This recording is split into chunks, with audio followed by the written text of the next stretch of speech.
Okay, this is your concept number 12, which is solving linear inequalities. Now, when we're dealing with inequalities, it's still the same basic setup as when we solve an equation. The only difference is instead of an equal sign being in there, we have an inequality sign. So remember, those are your greater than sign, which is pointing to the right, your less than sign, which points to the left, less than or equal to, same as your less than, but has the equal to sign underneath, or greater than or equal to.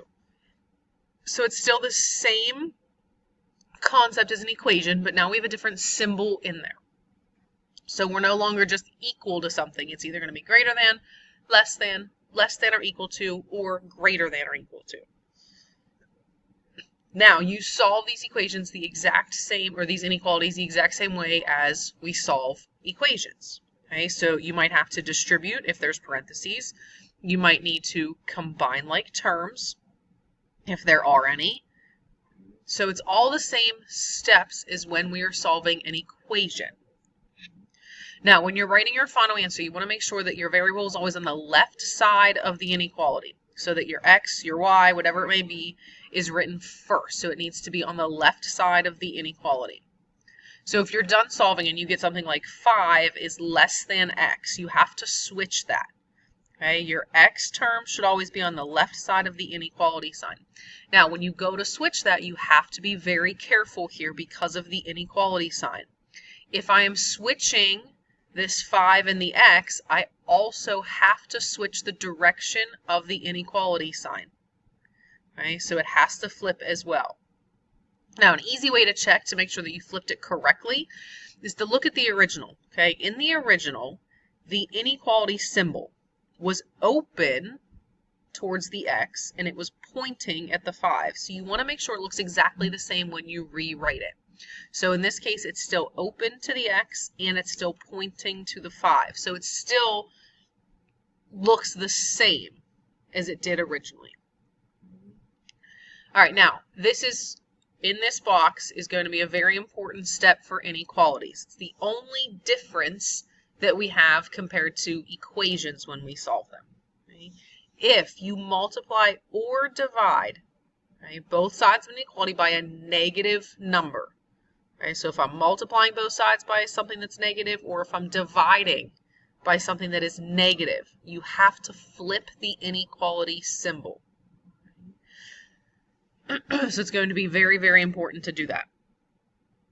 Wow, when you're graphing a solution, so now once you solve an inequality and get an answer of x is greater than 5, or whatever it may be, you then have to plot that on a number line. So you have to show that all of your x values, all of your answers for x are going to be larger than 5. You have to show that on a number line. Now, when you're graphing, if it's just a plain less than or greater than symbol, so there's no equal to sign underneath of it, you're going to use an open circle to represent that point. So same thing that we've done with graphing in the past. If it doesn't have an equal to sign underneath of it, then it's just an open point. If you're graphing a solution that is less than or equal to, or greater than or equal to, so it actually has the equal to symbol underneath, you're going to use a closed circle, or sometimes we'll call it a solid circle, where you actually have to color it in. So you shade that circle in, you don't leave it open. So an example, solving inequalities using addition and subtraction. So we want to solve these following inequalities and graph the solution on a number line. So our first example is y plus 3 is greater than 5.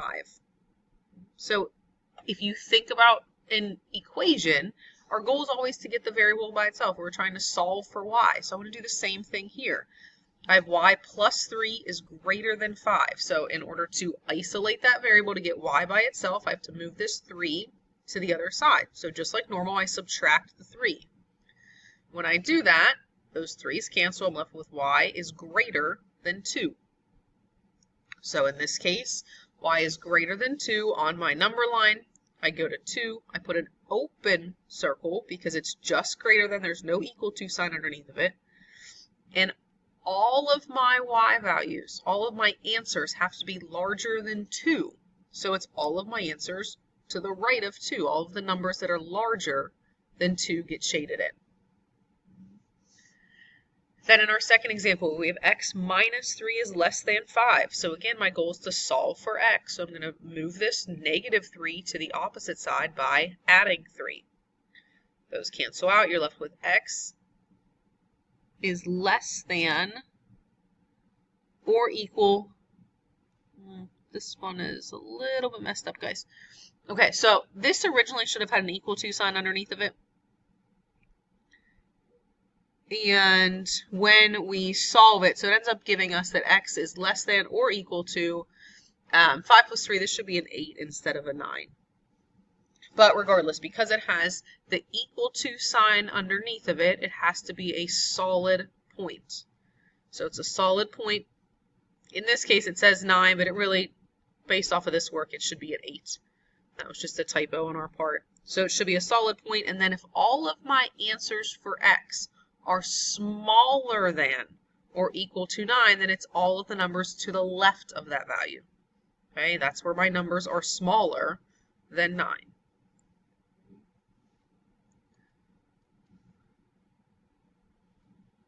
All right, now on to the back. So we're going to solve inequalities using multiplication and division. Okay. I have 4y is greater than or equal to 12. So just a simple one-step equation, 4y greater than or equal to 12, divide both sides by 4. So y is greater than or equal to 3. 12 divided by 4 gives you 3. Now, in part B here, I have negative 3 is greater than 15. You have to divide both sides by a negative 3 in this case. And this goes back to the very important step of any time you are multiplying or dividing by a negative. So the number that you are moving from one side to another, if that value is negative, you have to flip the inequality sign. So just like normal, I'll divide by negative 3. Those negative 3's will cancel. I'll be left with y. 15 divided by negative 3 is a negative 5. This greater than sign has to flip to be a less than. Because I divided by a negative value, I have to flip that inequality sign. All right, now, bottom examples are multi-step. So we're going to be dealing with adding or subtracting and multiplying or dividing. So we're dealing with both types. Okay, combining those last two types of examples together into one problem. So we're solving these and graphing them on a number line. So my first example is 2y plus 3 is less than 9. So again, our goal is to just solve for y here, just like when we have an equation. So my first step in order to solve for y is to move this positive 3 to the other side. So in order to do that, you subtract 3 in this case. So you're left with 2y is less than 6. Now, 2y less than 6, my next step still is to solve for y, so I need to divide both sides by 2. Divide both sides by 2, you get y is less than 3. I did not need to flip the inequality symbol. The number I was dividing by was a positive. I was dividing by a positive 2. So it stays less than. So y is less than 3. All right, second example. 3y plus 2y is greater than 15. Now, in this case, these are like terms, 3y and 2y. They have the same variable raised to the same exponent. They're both the y to the first. So I can combine like terms, and they're on the same side. 3y, 2y gives me 5y is greater than 15. So now, one-step equation, divide both sides by 5.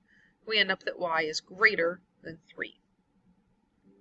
Bottom two examples are just working backwards.